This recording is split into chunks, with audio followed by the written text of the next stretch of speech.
Whether it's your first home or your forever home, it's the heart of your celebrations. And at NFM, we want to help you save on every room this season. Shop our huge selection of furniture, appliances, electronics, and flooring. Bring it all together with help from our design experts. With guaranteed low prices and financing options, keep your budget on track. And save time with our pickup and delivery options so that you can make yourself at home where traditions start. Only at NFM. At Bet365, we don't do ordinary. We believe that every sport should be epic. Every basket, every game, every point, every play. From the moments that are legendary to the ones that fly under the radar. Whether it's a three-pointer at the buzzer to tie the game or a player that goes 2 for 2 at the foul line. Whatever the sport, whatever the moment. It's never ordinary at Bet365. 21 plus only. Must be present in Iowa. If you or someone you know has a gambling problem and wants help, call 1-800-BETS-OFF. Terms and conditions apply. When you're ready to pop the question, the last thing you want to do is second-guess the ring. At BlueNile.com, you can design a one-of-a-kind ring with the ease and convenience of shopping online. Choose your diamond and setting. When you find the one, you'll get it delivered right to your door. Go to BlueNile.com and use promo code WELCOME to get $50 off your purchase of $500 or more. That's code WELCOME at BlueNile.com for $50 off your purchase. BlueNile.com, code WELCOME. Hello, this is international football commentator Derek Ray, and you're listening to the Ranks FC podcast.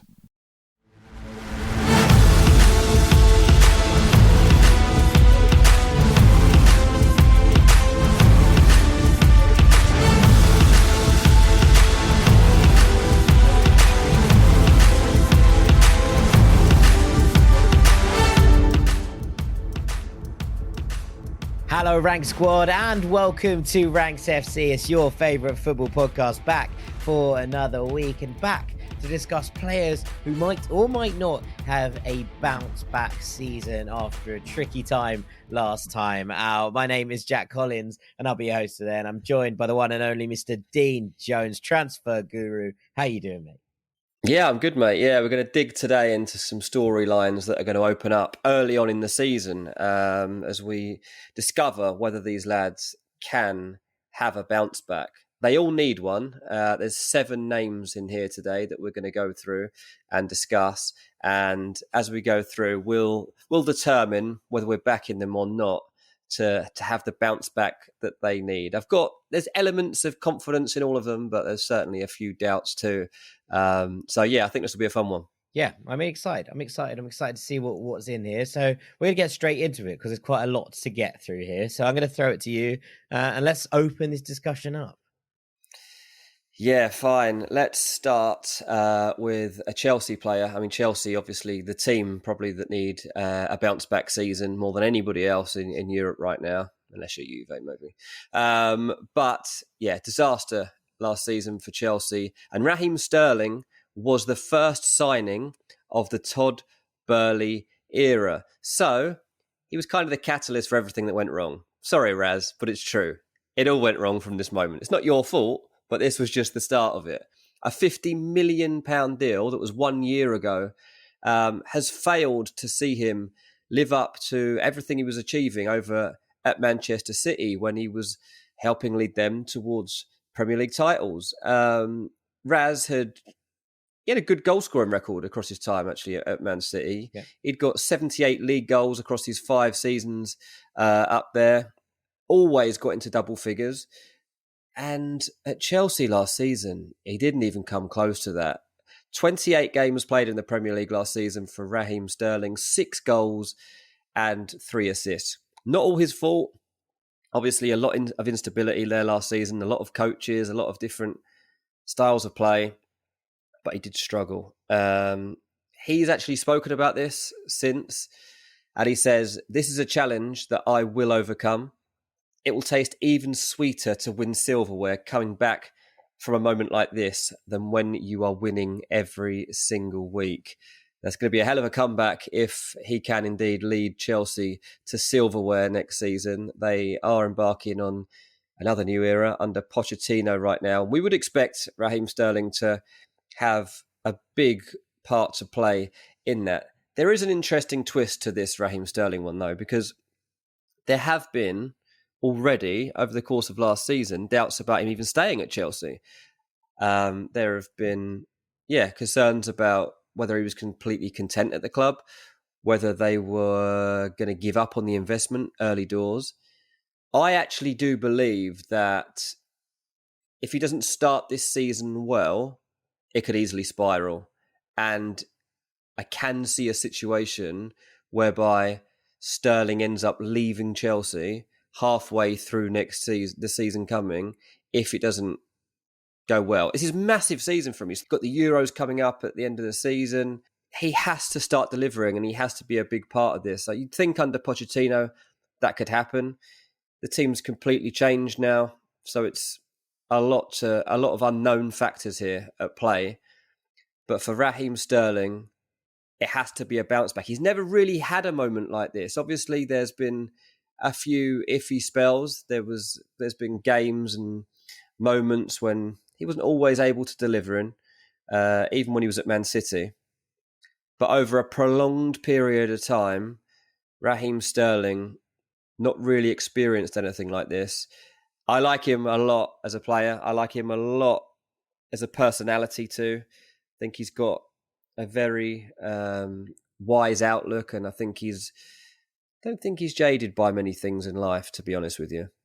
But this is a big test for him. What are you thinking, mate? Do you think Raz makes the bounce back he needs? Yeah, so I think what's really interesting here is that he is now one of the senior members of this squad, right? He is, and that's one of the oldest, yeah. This is it. So there are very few players older than him. Thiago Silva is obviously 38, but the rest of the players who are older than Sterling look like they're on their way out. Hakim Ziyech is 30. He looks like he's going. Romelu Lukaku is 30. He looks like he's going. Pierre-Emerick Aubameyang is 34. He looks like he's going. The only player in the same relative age category as Sterling is Kepa Arrizabalaga, who's also 28. So, you look at the two of them in that regard and you think, okay, you have to step up now and you have to be a leading light for this team and be, someone who makes a difference on a regular basis. And I think you're right. This is a really important moment. I think in a Mauricio Pochettino system, coming off that left flank, he fits really nicely, but he has major competition in the form of Mykhailo Mudryk, who will also fancy making that left wing spot his own.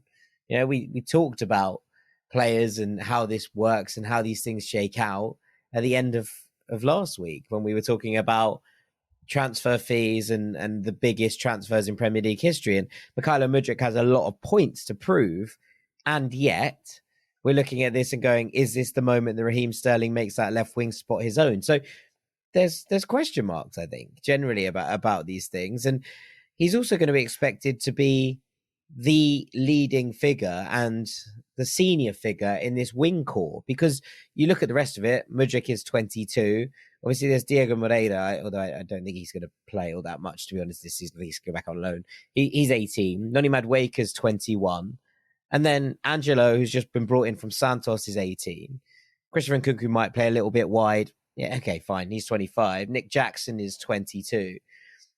These are a very, very young side, and they need leadership in those areas, and they're going to look to Raz to bring that. And so as much as his impact on the field is important this year, I think his impact off the field might be just as crucial if Chelsea are going to bounce back. Yeah, we will know by October the 21st whether Raheem Sterling has managed to do this. A look at Chelsea's fixture list tells us he would have been faced with all the challenges he needs to overcome. Chelsea actually have a tough start to season in the first two games. They've got Liverpool at home, obviously Sterling's old club and one he actually doesn't typically do too well against. They then have West Ham away, which is a really tough first away game and a London derby. But then Chelsea have a run of games where they should really assert themselves on the season. Luton, Nottingham Forest, Bournemouth, Aston Villa, Fulham, Burnley, an unbelievable stretch of games that for them. And then October 21st, as it's scheduled right now, Arsenal home. That is a run of games that allows you to build spirits, build confidence, get some points on the board, and then go into one of your biggest games of the season. So, yeah, I think we'll get an early indicator of how this season is going to go for Raheem Sterling. I'm going to lead that one straight into the second player I want to talk about here. This player fell off a cliff last season. Heung-Min Son at Tottenham Hotspur. This was probably the biggest surprise of the year in terms of how ineffective he was. When I read out the stats of how things went, it doesn't sound terrible.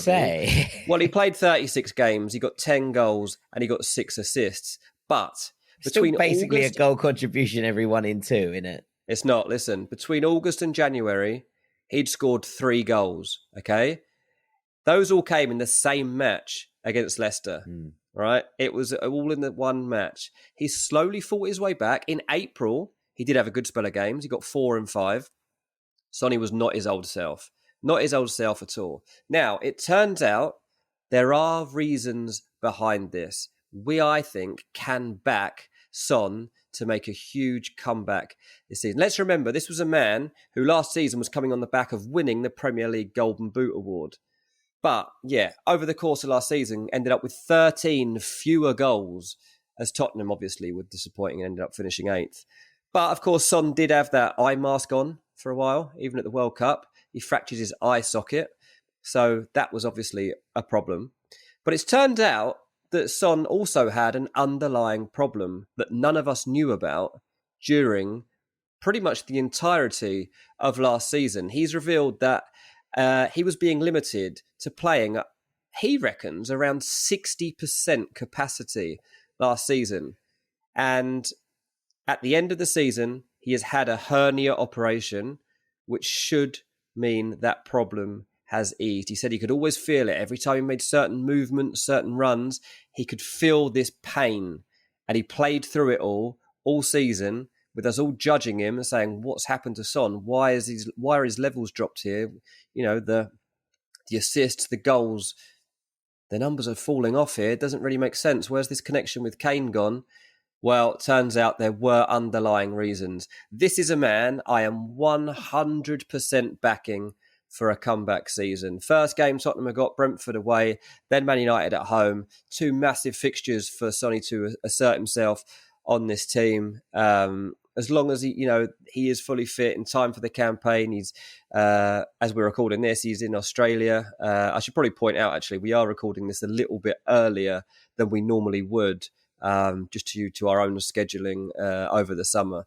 But as we're recording this, Son is in Australia and he has started training with the team and stuff. He's just missed out on the fixture that they've played against West Ham.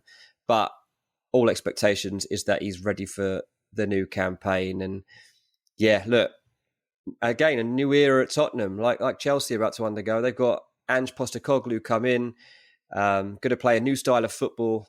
I think Son fits in really nicely to it. This is a man I'm 100% back him.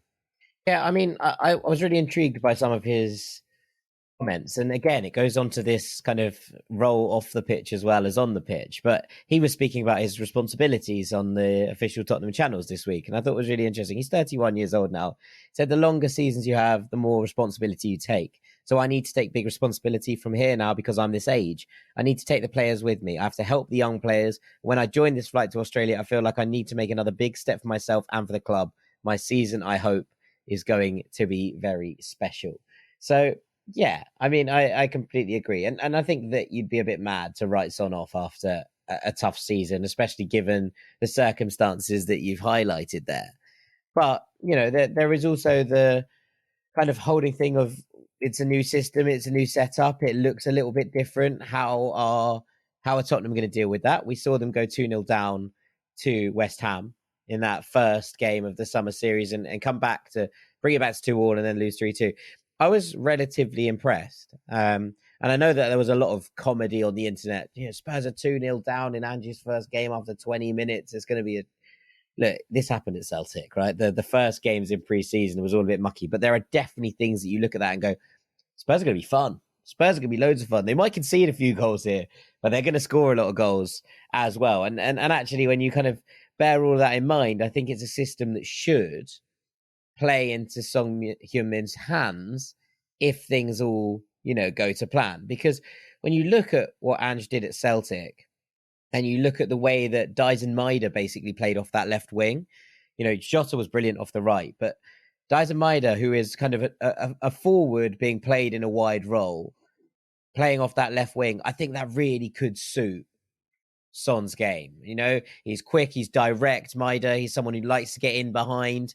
And I think that all of those things should really tuck into Son's game and get the best out of him. So there's lots to be excited about, I think, in terms of what he wants here. And I think that it's going to be very interesting to see just how Son develops in this Ange side. But I can see it suiting him as well. Do you know, also, there's some good news for Son. He is a year younger now than he was last season. This is absolutely incredible twist for Son. He has gone down in age since last season. So the traditional Korean age system dates back to many, many, many years ago. But basically what it would mean is that all babies are deemed to be 1 year old at birth. Then every time you get to a new year, January the 1st, you're deemed to be a year older, right? So this is just the system that they've used in Korea for years. It's totally at odds, obviously, with the international system of aging, but this has just changed. They've got a new Korean president who has said, no, we need to get in line with how the rest of the world count ages. And as a result, Son is now back to being the age he probably should be. Born in 1990, 8th of July, 1992. So actually, he's just had his birthday recently. Happy birthday, Sonny. He is officially 31 years old now, but in his head, he's probably been that age for quite a long time. Well, fantastic. That's great to know. That's really good information. And it's the kind of thing you only get right here. So shouts out to you, Dean. That's brilliant. What a bounce back. The Indeed. He's getting younger. He's Benjamin Buttoned it. What a day. What a life. Okie dokie. Right, let's roll onwards, shall we? Yeah, I'll tell you what, this is another man who is starting to look like he's getting younger too. Trent Alexander-Arnold. This lad is only 24 years old, which, to be honest, is absolutely astonishing that Trent is 24. Feels like he's been around for like 10 years. Look, his career was on the brink last season, it felt like.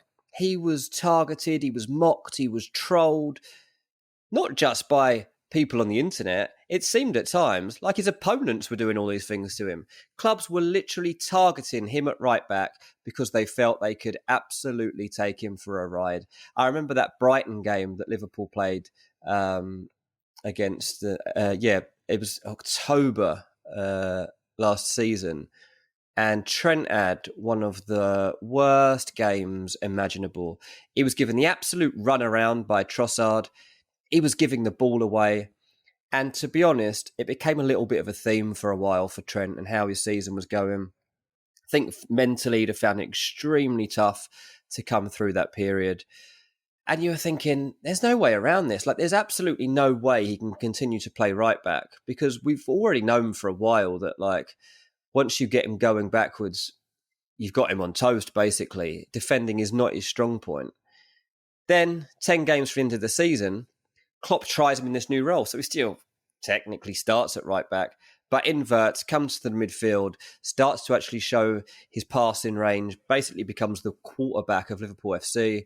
And it absolutely pays off. Liverpool's form improves. Trent looks like a different person. Then he goes into England duty on the back of the season, ends up playing in a number 10 shirt. And that worked too. So what we're interested in now is, what do we get from the new Trent Alexander-Arnold?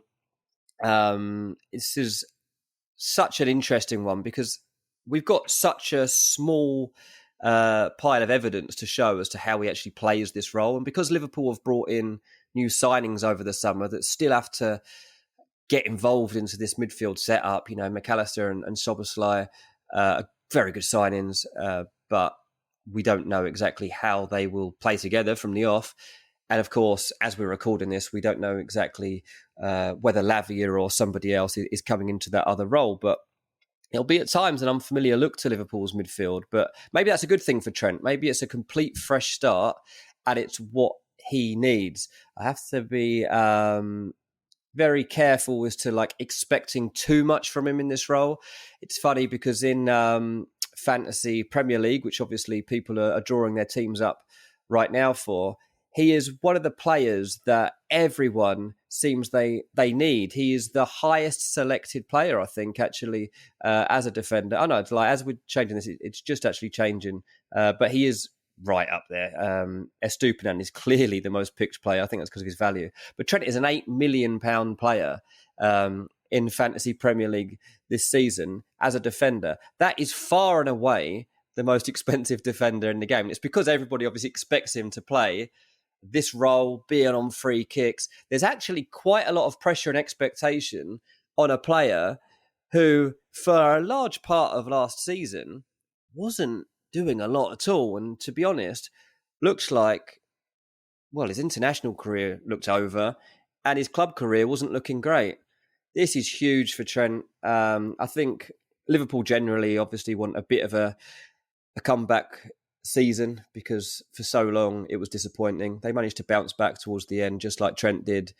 And it'll be very intriguing as to whether they can actually get off to a good start and make sure that the projection continues. Yeah, I mean, it's really intriguing, I think, generally about what's going on. And obviously, as we record this, Liverpool's midfield continues to be up in the air. And I think that so much of how Trent's season develops depends on what Liverpool do towards the end of this window. Does Fabinho go to Saudi Arabia? Does Jordan Henderson join him? And if they do, who comes into those roles in order that Liverpool have enough bodies in that midfield to make things work?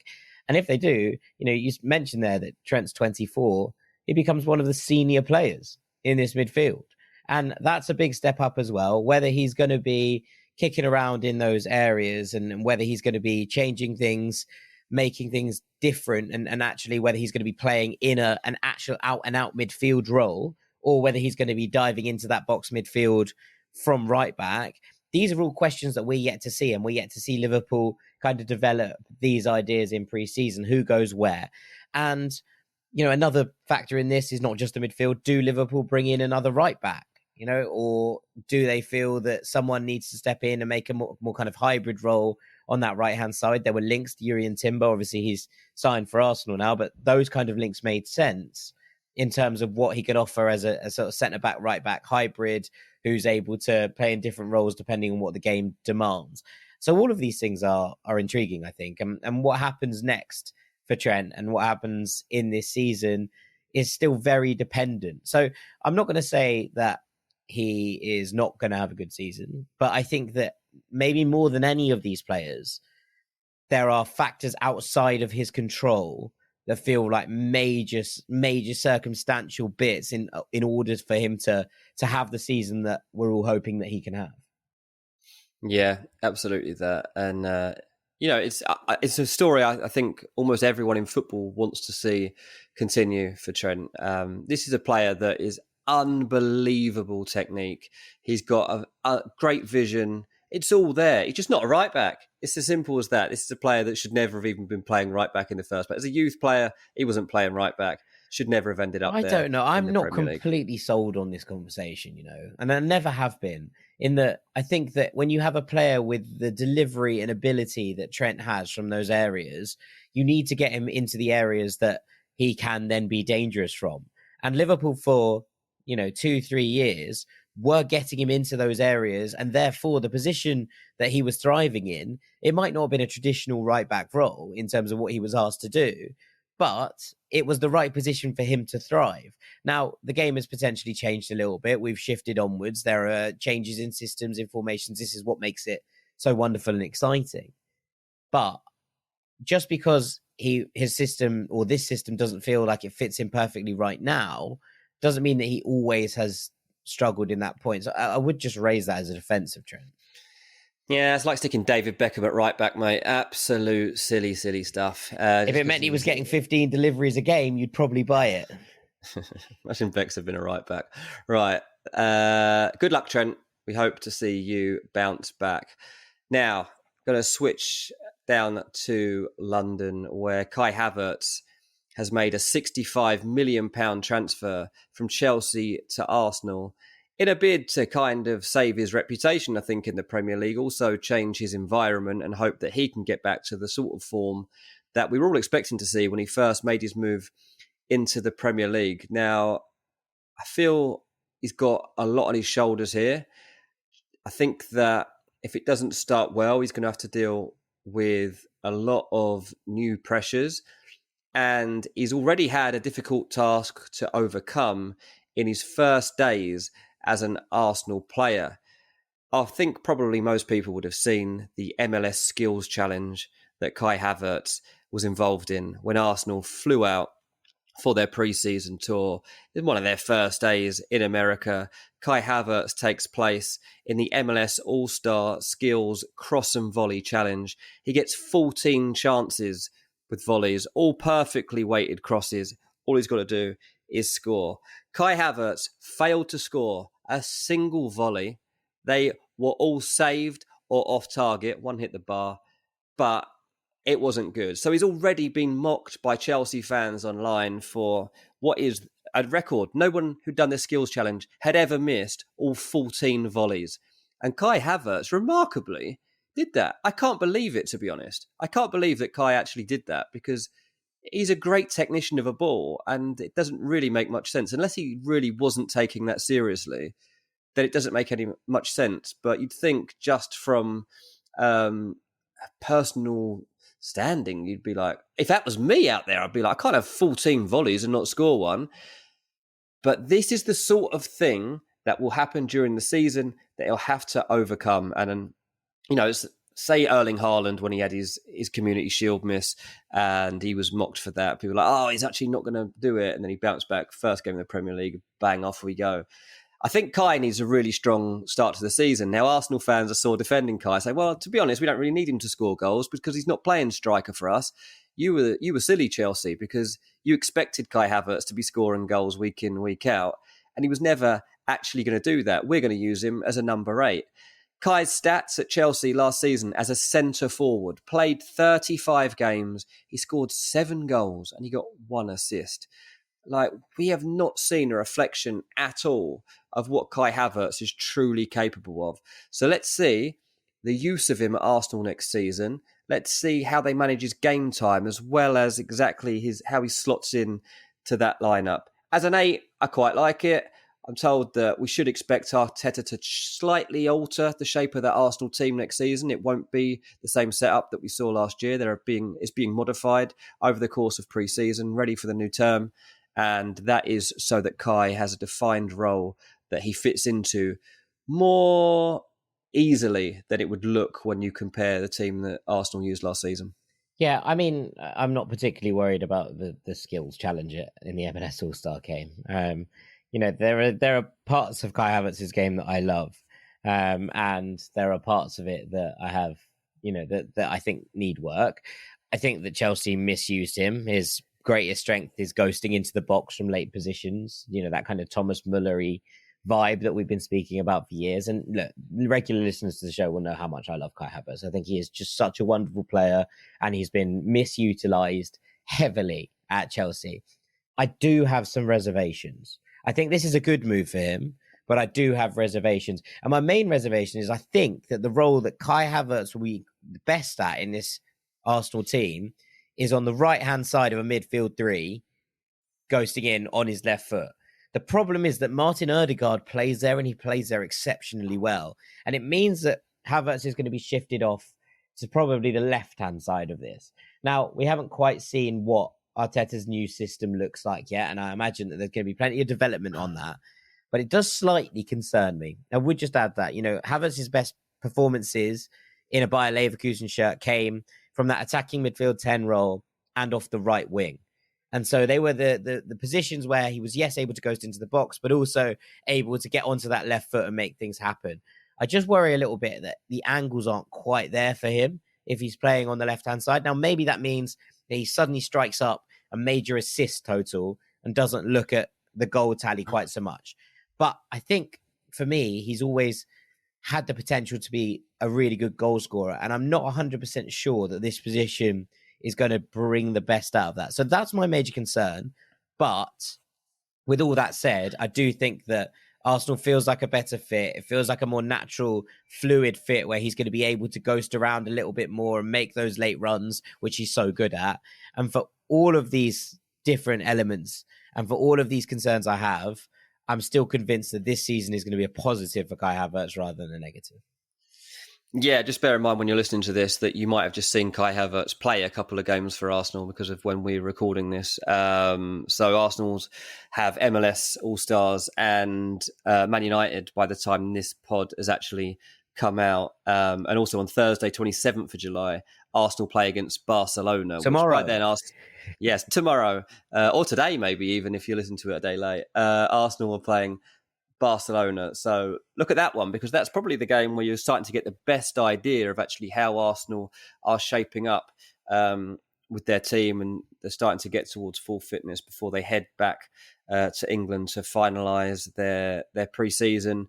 And obviously they will be involved in the FA Community Shield against Man City on the 6th of August, a game that is really going to be an intriguing one to see truly how they set up for the new season. So, yeah, let's definitely keep an eye on that one. Yeah, absolutely. Right, we're going to take a quick break, but there's more players we're going to be discussing bounce back seasons for after the break. Don't go anywhere.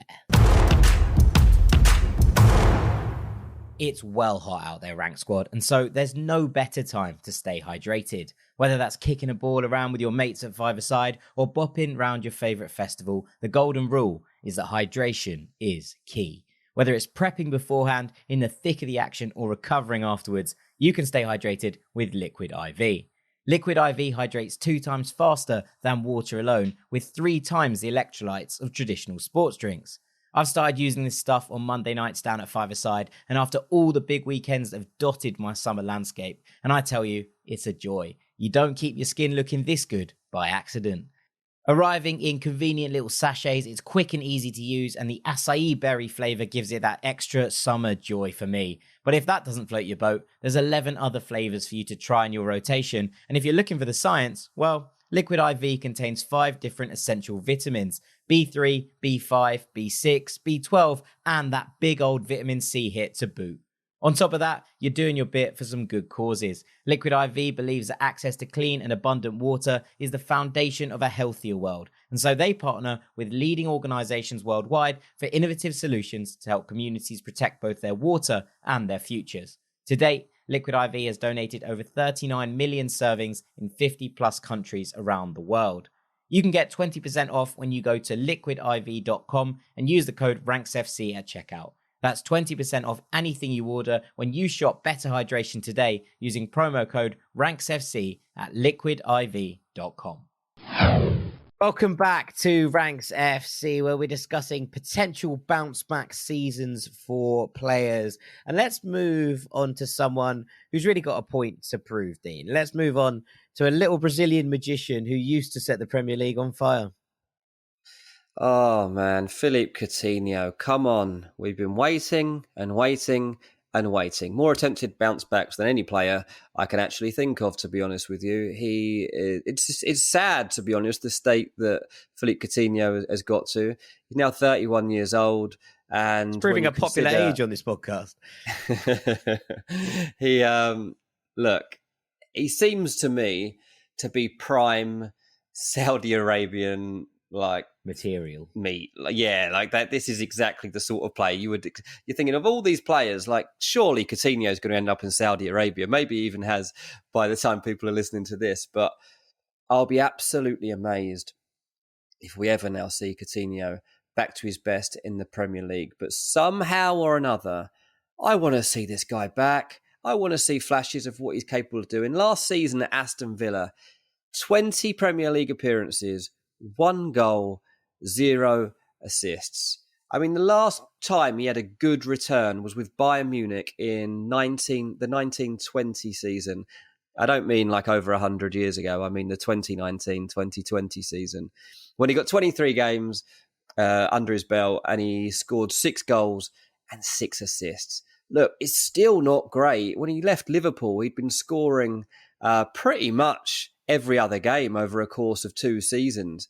But then after that Liverpool transfer to Barcelona, he just crashed. He just absolutely crashed for one reason or another. You know, form, confidence, everything fell away from him.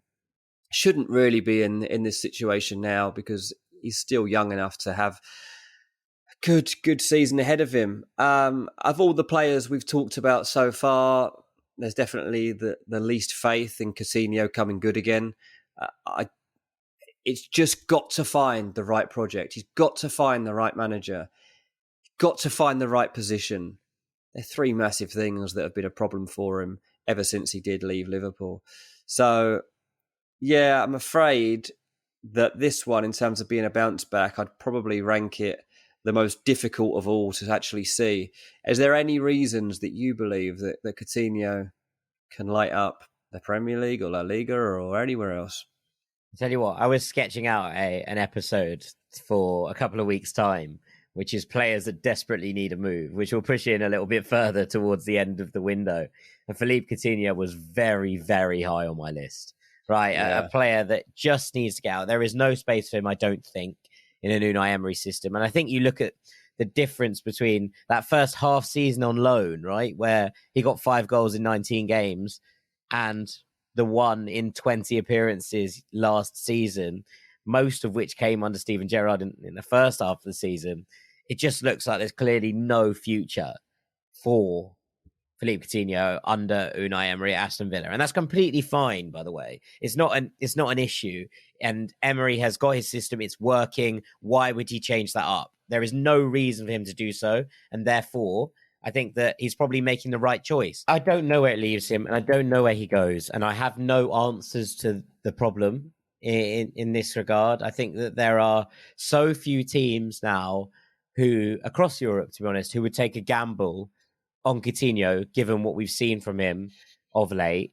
And at 31, I don't think anyone's going to be gambling on a long-term contract. Maybe there is an element that if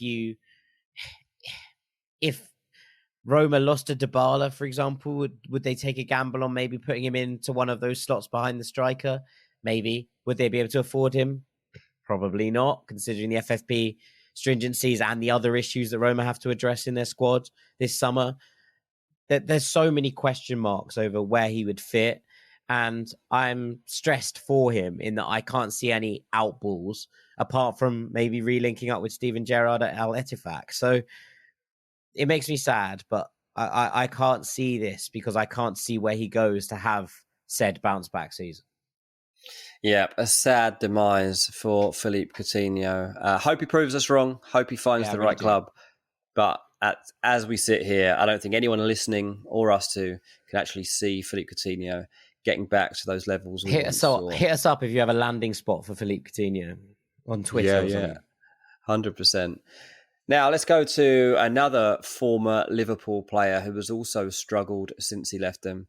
Sadio Mané obviously joined Bayern Munich last summer. It was only £35 million. It was a pretty serious deal at the time, in the sense that, you know, he was the first player that decided to leave Liverpool from that front line of Mané, Firmino and Salah. To be honest, Mané wasn't able to find his old form, and Liverpool didn't really recover from that moment either. I mean, Mané's personal numbers from last season in Bundesliga, he played 25 games, 7 goals and 5 assists. Pretty terrible numbers, really, for someone playing at such a dominant German club. I will give him the fact that he had an injury that he picked up in November, which obviously made things difficult for him, more difficult than they would have otherwise been. Also didn't help when he was suspended in April for punching Leroy Sané in the face. That wasn't a great moment.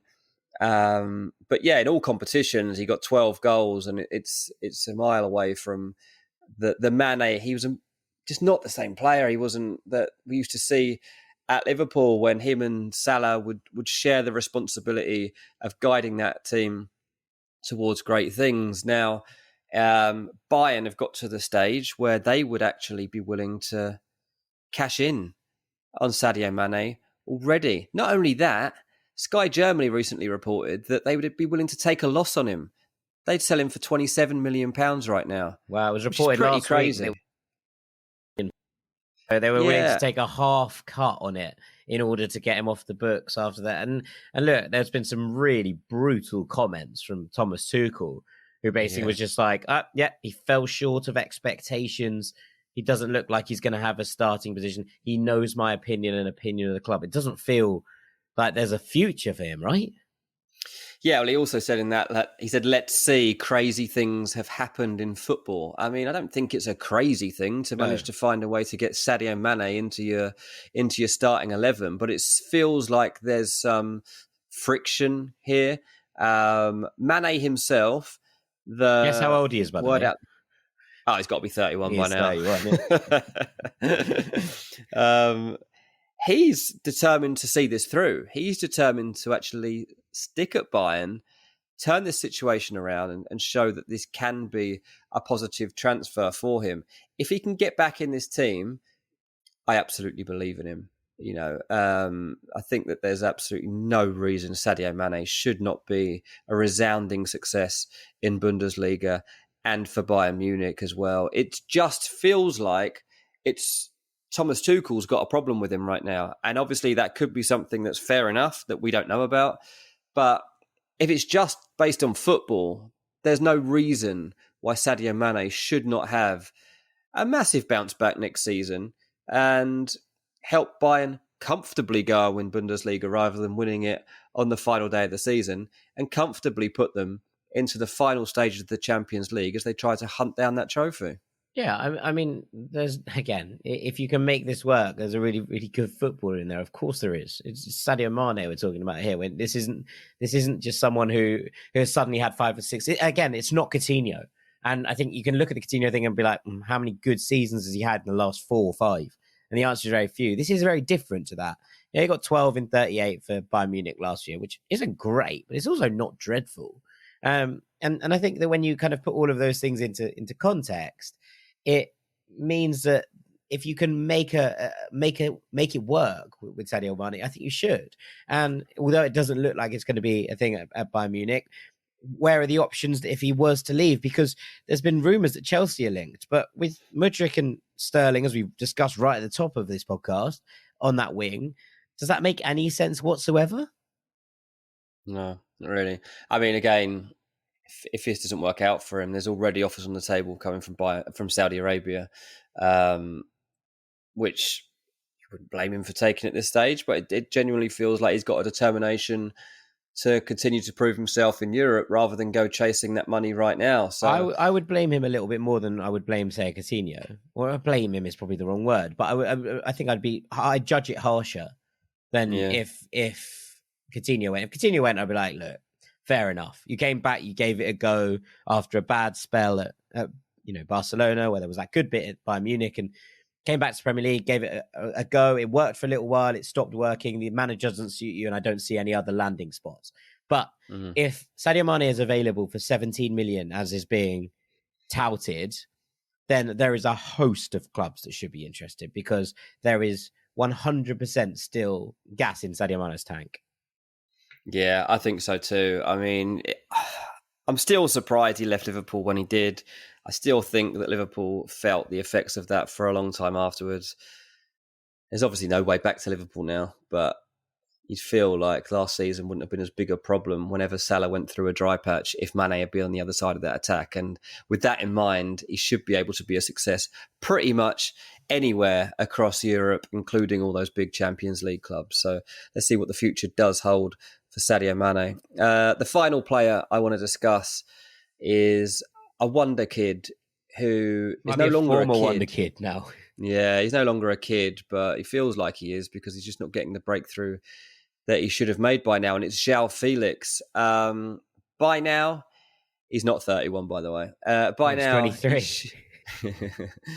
He should be up there with Mbappe and Haaland and Vinicius. He should be talked about by now in that same bracket, given the trajectory that he had as a teenager, as he was making his breakthrough in football and linked with every big club in Europe.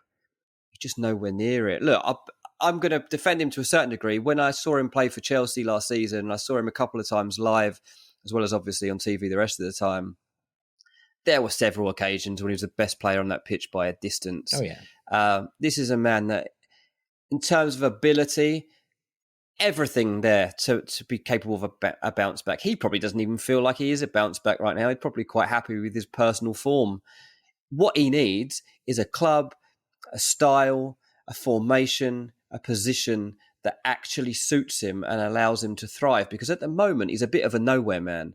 I don't know where João Félix is supposed to be playing. I don't know what he's supposed to be doing. I don't know what my expectation should even be of him. And that's a bit of a worry when you get to 23 and you're a player that genuinely is one of the most talented, top 10 talents in, I don't know if I can go world. Yeah, I'd say world football. Like for his age, certainly. But even beyond that, João Félix should be getting into any team.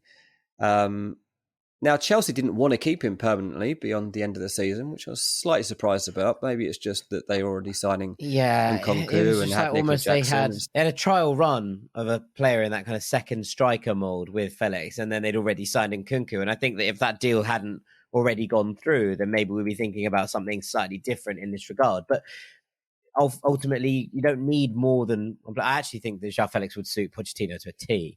I think he would be absolutely sensational in that role behind the striker for Pochettino. But Chelsea had already made their move in that market, and therefore were kind of a little bit hamstrung by that in terms of the depth that they need and depth that they want. So there's loads to kind of give you. I feel like we're talking about this a lot at the moment, but we talk about advanced 8s. We talk about 10s. We talked about Havertz, who I think probably is best as a 10. We talked about the fact that, someone like Coutinho doesn't feel like there's many gaps for him. And especially at the elite level, there doesn't feel like there's all that many teams that play with an out-and-out 10 at the moment, And actually it feels that there isn't necessarily an obvious space for someone like a João Félix to kick on with his career. He can't stay at Athletic. I think this is ultimately it. But the problem with that is that he has a long contract, which he extended before he went off to Chelsea. Yeah. And then on top of that, we're talking about a player who this week has come out and said, I'd love to join Barcelona. I've always dreamed of playing for Barcelona. You can't be coming out and saying that while you're an Atletico Madrid player. That's ludicrous behaviour, because there aren't any real suitors for him aside from Aston Villa, it appears. And at the moment, it looks most likely that he's going into next season as an Atletico Madrid player. And if that happens, I can't see this being a good year for João Félix. Now, he has all the talent to prove me wrong, but I just think that the friction between him and Simeone there feels like it's too much to overcome. Their games don't suit each other. Griezmann's back. There's just loads. Memphis is there now. There's too many players ahead of him in the pecking order in order for him to thrive. And so he has to get out of there. But I'm just not 100% sure where he goes. Maybe if Bayern fail with their bid for Harry Kane, then they could come back and they sell Sadio Mané, then maybe they come and have a look at João Félix. But there isn't loads of options out there that I'm going, yep, that fits. That fits nicely. There's a space for him in that squad. And that worries me. Yeah, look, he's definitely been touted all over the place this summer. The fact he's even been offered to Aston Villa, I find extremely worrying for a player that by now should be playing for a team that's competing to win the Champions League. I know Villa are on the up, but they shouldn't really be in with a chance of signing João Félix. But it's a reflection on the way both parties are heading, really. Villa are optimistic and ambitious, and João Félix is trying to become realistic about where he can actually land right now. Last season in the Premier League, he got 16 appearances, only got 4 goals in that time. And before that moment of his transfer across to Stamford Bridge, he'd managed 4 goals in La Liga before that moment too. So also only got 8 goals in La Liga the season before that. Mate, this is a player that needs lift off. I'm not going to lie. I'm Bear in mind, though, that worried. year that's slightly unfair in that, yes, he scored 8 goals. He was also Atleti's player of the season. And there were moments where you were like, right, he's arrived. Yeah. So 100%. It might be that he hasn't scored. It's the consistency, mate. I think that's probably where it lies for me. It's the consistency of responsibility and performance and the all-round package that you can get from João that I just haven't seen enough. And it has to come soon. It really has to come. Otherwise, he's just going to become a player that never actually is able to live up to the hype that has built up now for years. We know he's a magnificent footballer, like one of the biggest talents we've probably seen from the last 6-7 years, but he's not getting there. And this is why I consider it possibly from this list, the player in most desperate need of an immediate bounce back because of the fact he has the potential to go on and become the best player in the world if he can do that. That genuinely, he could still do that if he got the right club Or now. at least up there, I think, is probably the conversation. Maybe not the best player in the world, but I think that he would definitely be in the elite bracket conversation, and that potential needs to be realised sooner rather than later. I think you're absolutely spot on in that regard. And with that, we will bring this main segment to a close. There are some players desperately in need of bounce back seasons in various different guises and for various different reasons. There are thoughts on whether they can achieve them or not. After the break, we've got more of hot takes from the Rank Squad. Stick with us. Welcome back to Ranks FC. It's time for part 3 and hot takes. And this week, I'd like to start with a lovely message from Luke. Hi guys, I'm 14. I'm from Boston, Massachusetts, and I love your new part of your podcast, Hot Take. So I thought I'd make a shout. I think that Liverpool, with the signings of McAllister and Szoboszlai, I think that's how you pronounce his name, Szoboszlai, and hopefully Kefran Turam, and maybe if we put Trent up at the midfield too. I think our midfield is now one of the best in the Premier League, and I think we have a legit shot at competing for the title. So I think that Liverpool will win the Premier League next season.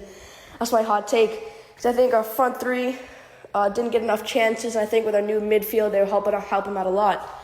And our defense will get better with a new midfield helping out our defense. So yeah, that's my hot take. I just want to say I love your guys' videos. And let me know what you think. Shouts out to Luke. 14 years old and coming nice up with message. hot takes like that. That's impressive. Love it. There's a future Top in man, broadcasting for you, Luke. Very, Top very man. exciting. Yeah. Right. Well, Luke thinks It's a hot Liverpool can take. win the Premier League. I think it is a hot take, yeah. It's a I hot think it's take. a hot take, especially because some of these signings haven't been made yet. that's Kefran why I Turam. think it's a hot take. But there is plenty to like about Liverpool's business, I think, in this summer so far. There's plenty to be excited about for Liverpool fans in terms of this midfield rebuild. I think that Luke is probably a year out. I think that a year will be needed for the midfield to gel together, to work its way through. It's a very young team now, especially if Fabinho and Henderson do look like they're off. And if that's the case, it might just take a little while for it all to gel together. But I think that there's no doubt that Liverpool will be on the up, on a positive trajectory with this new midfield. And that if everything does go to plan, I think that they might well be title contenders the season after next. I actually agree with Luke in that I think Liverpool come closest to Man City next season. Do you? I think that there's legitimate reason to believe they can do that. Yeah, I think that last season a lot went against them. You know, we've already mentioned Mané leaving, but then injuries, strange moments throughout that campaign that were managed. They also bringing in new signings a lot into that team. When you look now at their forward options that they've got at their disposal and the fact that a lot of them have had bedding in time, they've looked to reform the midfield. I still worry slightly about it, but if that reinvention pays off, then actually I think that they are at least as good as Arsenal and probably better, actually, because I look at some of the players that they've got. Say Salah gets a 30-goal season again. Say we get the real Mo Salah for the full season. I feel like he's not far off. I don't think they can topple Man City, but it wouldn't surprise me at all if Liverpool actually do come second. No, I would disagree with that. I think Arsenal have moved forward and they were a considerably better side than Liverpool last year. Yes, there were circumstances to that. I completely agree. But you said the season before that Arsenal wouldn't have even come close to Liverpool, so we don't know what we're getting yet. No, but then again, we said that we worried about the absences and the players leaving at Liverpool. We thought there would be a little bit of a tail off, not quite that much. I don't think anybody was expecting that, and anyone that tells you they were, I think, is probably lying. But I think that we could see that there were potential problems ahead when Sadio Mané left and without necessarily the recognised players that they were looking at bringing in the last window. It feels like Liverpool have really strengthened. And I completely agree that I think they will be back up there and I think they will back in the Champions League spots. but I'm not completely convinced they have done enough for me this summer yet to overtake Arsenal, who I think have made very, very sensible signings that keep them moving forward and have addressed the main problem areas within their system so far. So all of those things I think are up for consideration, but I think that Luke is probably not miles away. Maybe just a year out. Thank you, Luke, for sending that one in. Let's go to a rank squad veteran. Let's go to Louis Goodwin. Hello, mates. I'm Louis. I'm from South London. I've been listening to Ranks since the first BR episode, and I've been a patron since day one, and I've loved the stuff so much. I've been on the Discord for the last year as well. The people there are so great, and it's an absolutely great community. Shout out especially to the football manager, assistant managers on there. It's an absolutely lovely place, and I recommend that anyone else joins because it's such an amazing place. My hot take is to do with football moments, and there's one football moment in particular which I don't think should be considered anywhere near as much as it's seen in football spheres, and that's the Troy Deeney moment. I think that the Troy Deeney Watford moment against Leicester is one of the most overrated sports moments of all time. The reasons for this is mainly to do with context. Firstly, it wasn't exactly the goal that got Watford promoted to the Premier League. No, it was the playoff semi-final against Leicester, and they lost to Crystal Palace in the final a week later. And I think that if it was the context of the goal that got them promoted, then that would certainly be one of the best moments. But secondly, it would be one of the best moments for Watford fans, but in context to compare with the Aguero moment, which won Man City the Premier League, is completely different. And I don't think that the Troy Deeney moment should be considered in the high level that it seems to be compared with on a regular basis on the internet. Thank you, guys. Thank you very much, Louis. That's a scorcher. That's an absolutely scorching take. That is leave the ground bare beneath the fires that have burned kind of take. The Watford Troy Deeney moment wasn't that good. I absolutely appreciate Louis' point that I think that the fact that they lost in the final afterwards is not talked about enough in the context of where that moment is discussed. But at home, to see the other side with a penalty opportunity that's saved, scrambled away, it's got up the other end and scored the goal, has got to be one of the most dramatic turnarounds in 60 seconds from being like, it's done, it's over, we've lost, to we're going to Wembley. And I think that having been at playoff semi-finals, having invaded the pitch after Dennis Adoy scored the winner in the playoff semi-final against Derby County for Fulham, the joy of that moment, the ecstasy of going to Wembley itself, and maybe this was a bit different because Fulham hadn't been in 35 years or whatever, but the joy of that moment itself was unbelievable. And to have it in that context, the fact that the pendulum swung that strongly in like a 60-second clip is, how many Watford fans would have seen the penalty given and walked out? I think that's the kind of thing you have to use. It felt like everything was done, dusted.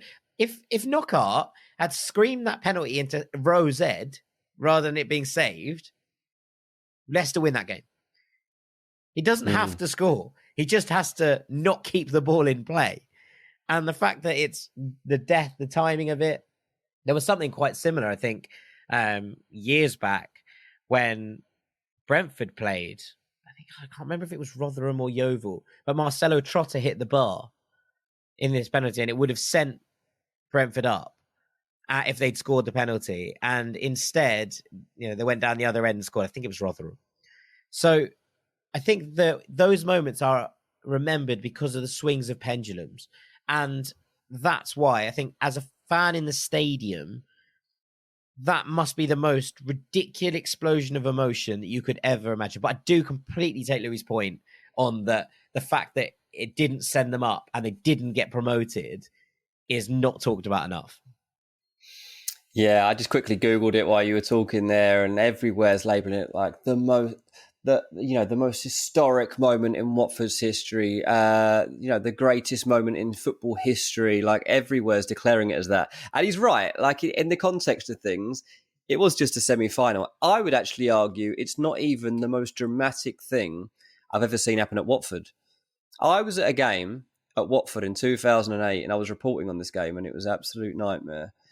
Watford played against Reading and we had a ghost goal.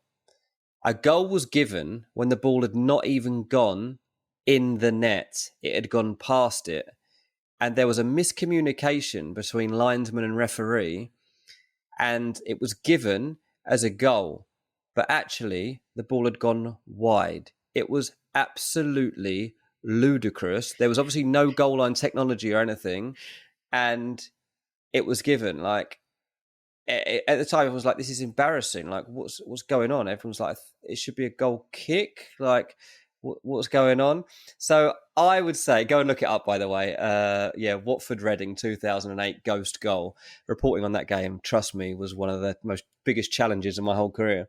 But so I'd argue, I'm with Louis.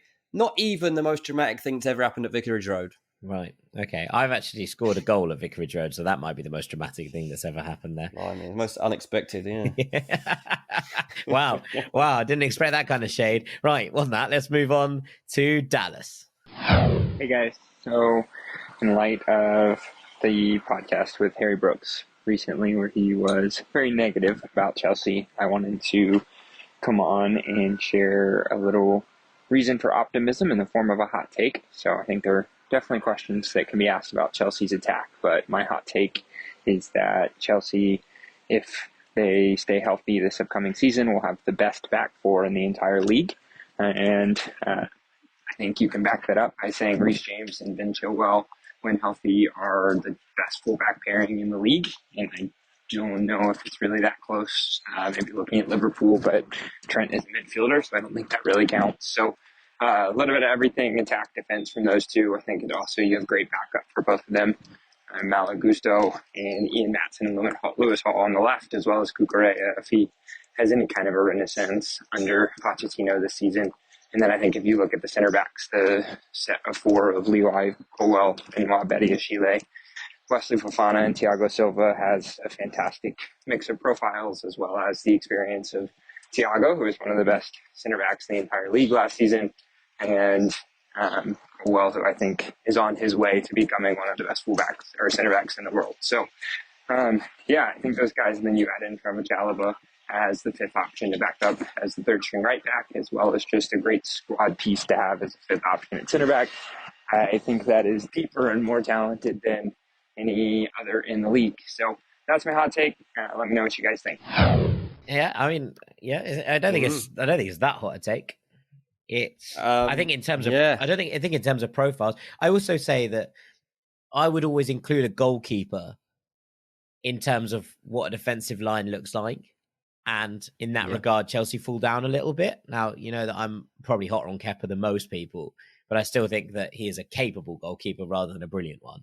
And I think that when you look at other back fours, fives in the league, that maybe changes things. But if you talk in terms of the actual pure four in front of the goalkeeper, I think on paper it's quite a decent argument that Chelsea have the most talented and deepest back four in terms of squad depth. Yeah, I mean, it's going to be tested straight away because Fofana's out injured. So straight away, they're feeling the force of that. I mean, he's got a point. You know, last season, Chelsea finished 12th in the league. Still find that absolutely unbelievable. They conceded 47 goals, which actually is the same number that Liverpool conceded, finishing 5th in the league. And actually, it's only 4 more goals conceded than both Arsenal and Man United from last season, who finished 2nd and 3rd. So if Chelsea's big problem last season was actually scoring goals, obviously, they only scored 38 goals, which was literally an average of 1 goal a game. And that is like well short. You're talking like 20, 30 goals short of actually being in that top 4 of the Premier League discussion. So that's their big problem. The foundations are there for Poch. Absolutely agree with that. It's just getting the rhythm of the front 5, front 6, whatever we end up seeing this open out as, thriving. So no, I actually think it's a good point that we should probably bear in mind that if Chelsea can keep things tight, maybe it's just a case of slowly growing this. Maybe they begin the season, as I said before, the fixtures are tough, with little tight scorelines, 1-0s, 2-1s. Maybe they could just edge games early doors. Yeah. I mean, are James and Chilwell the best fullback pairing in the league? I think. If they're both fit, as traditional fullbacks, probably. But then, we haven't really talked about Man City here, but obviously they've been playing a different system. But actually, you'd imagine that Akanji, Stones, Diaz and Ake probably have something to say about the fact that they are the best back four in the league, because that is exceptional. And that's without bringing into account the fact that Laporte's there, the fact that Kyle Walker's there. Now, whether they'll both be there next season, different question. Whether Gvardiol is there, adding to this next season, probably adds to Man City's favour. But yeah, I think it's definitely up for debate. I'm not 100% sure if I'd be stonewall on that Chelsea have the best back four in the league, but I don't think it's that mad. I like it as a discussion point. I think it's worth bearing in mind as we head into a new campaign that actually they might not be that easy to beat, and that's probably a good way to look at it. Yeah, absolutely.